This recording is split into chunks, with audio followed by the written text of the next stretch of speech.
And so I had a little bit of off-camera fun having to clean up an oil leak. What's up with that? Who's ready to go see what kind of mischief we can get into today?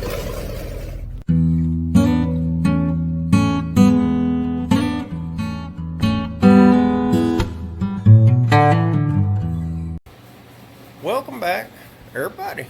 It's old Big Mike back out here in the Hoopty Barn with our Project 2025.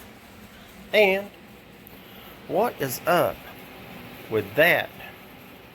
I came out here and there was a little puddle of oil. I had to put the kitty litter to it. And it was right under this portion. And I got to looking around. I thought, what in the world? Why would there be oil leaking out? It didn't leak out when I just left it set. Well, the difference is right here.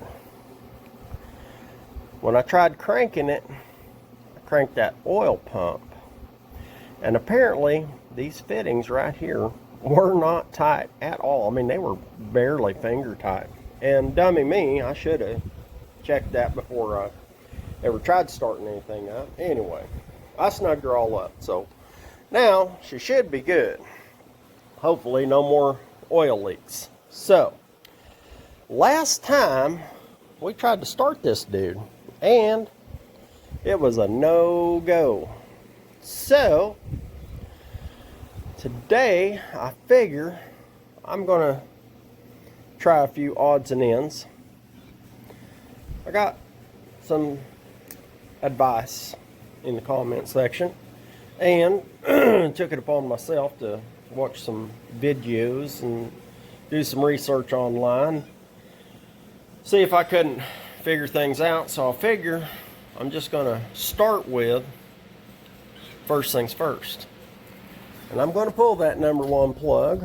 Everyone said, pull that number one plug and turn it over till you feel compression and blah, blah, blah. Well, I'm going to get to the blah, blah, blah. But anyway, first things first, I'm going to pull that number one plug. And I'm going to set it up here and see if I got any fire in that plug whenever I've got all my stuff hooked up, you know. See if I get any spark. And then if I don't, then I'll move on to the coil. And I got a spare coil up there. Maybe it's good. I don't know. But then if it ain't that, then I'll move on to the next thing. And I just can't imagine this distributor being out because I've not had it out of here since I've owned this engine, and they pulled it out of a running RV. So I can't imagine it being turned any or anything like that. The hold down is tight. It doesn't look like anything would have gotten twisted or anything. I just don't know how it could be 180 degrees out if it hasn't been taken apart and worked on. You get my drift? Doesn't make sense. And usually if it doesn't make sense, it doesn't make sense. So, that being said, I'm going to try and make sense of pulling this number one plug, see if we got any spark. So, give me a sec and I'll get her set up. Okay, so we got her all set back up. Got her grounded here. We're going to watch for our spark. Tell me if you see anything.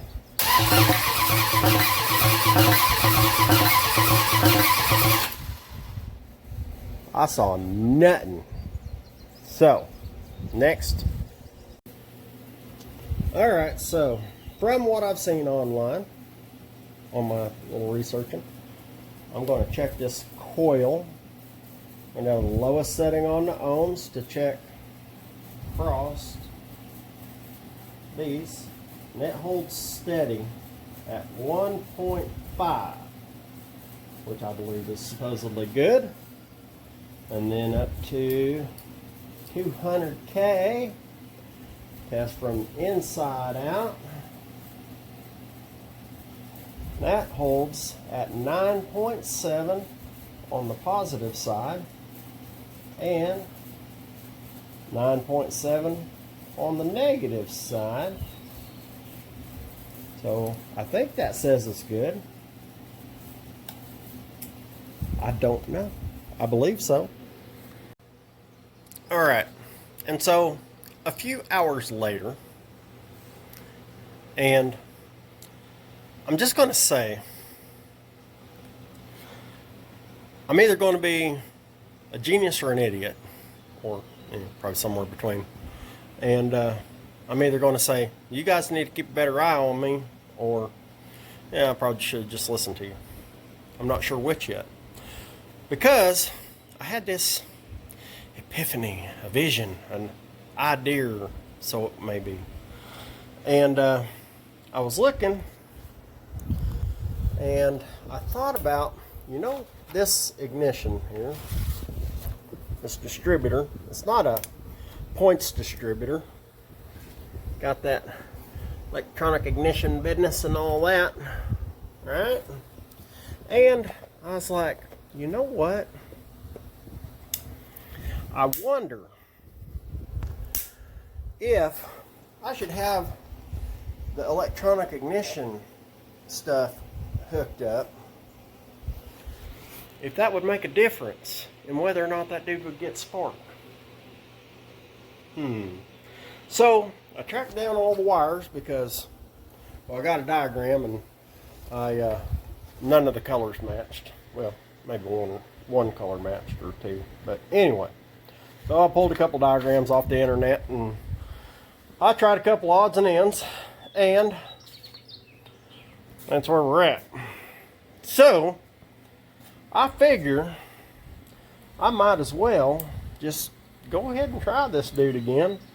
Let me put some stuff together here, and we ain't hooked up by no means, but we're gonna get hooked up and we're gonna try this again, see if we can get any spark in that dude right there. So I'll be right back. All right, well, right there she is. Let's just see.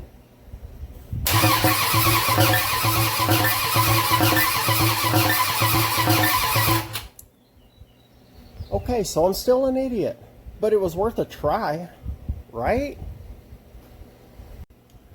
All right, so we're going to do that whole compression stroke thing and all that, and right there.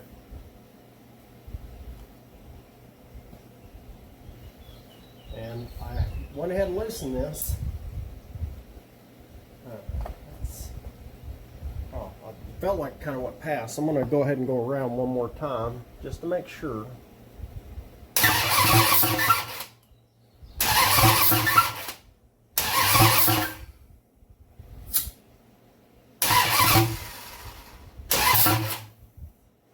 Right there, I felt it push. And right there, number one. Hold on. Hold on. Hold on. Hold on. Hold on. Right there, according to my chart, number one, right there, and right there is my rotor. Oh, crap. Don't want that welding on there. So I'm going to say that's probably not out 180 degrees or anything, which I can't imagine why it would have been, because like I said, I haven't had this engine apart or anything, and I don't know. So anyway, maybe, just maybe, I see there's this other lead right here that was on this. If anyone knows where that goes, maybe it went to something that made this thing fire. I don't know, but that's where I'm at right now. So I don't know. Barry Rose, take a road trip. Come down here and help me get this thing going, or somebody. Anyway, here comes the rain again. Yay, that's why I was in here. All right, so I guess that's that for the day. I tried what I knew how to do, what I didn't know how to do, and I don't know until I get some more advice. And do me a favor, if you ain't subscribed, go ahead and do that just so you can see what kind of silliness we end up with. If I end up just hauling this thing to the scrap pile or what, I don't know. But till next time, y'all keep watching. I'll wait for advice and get back to working.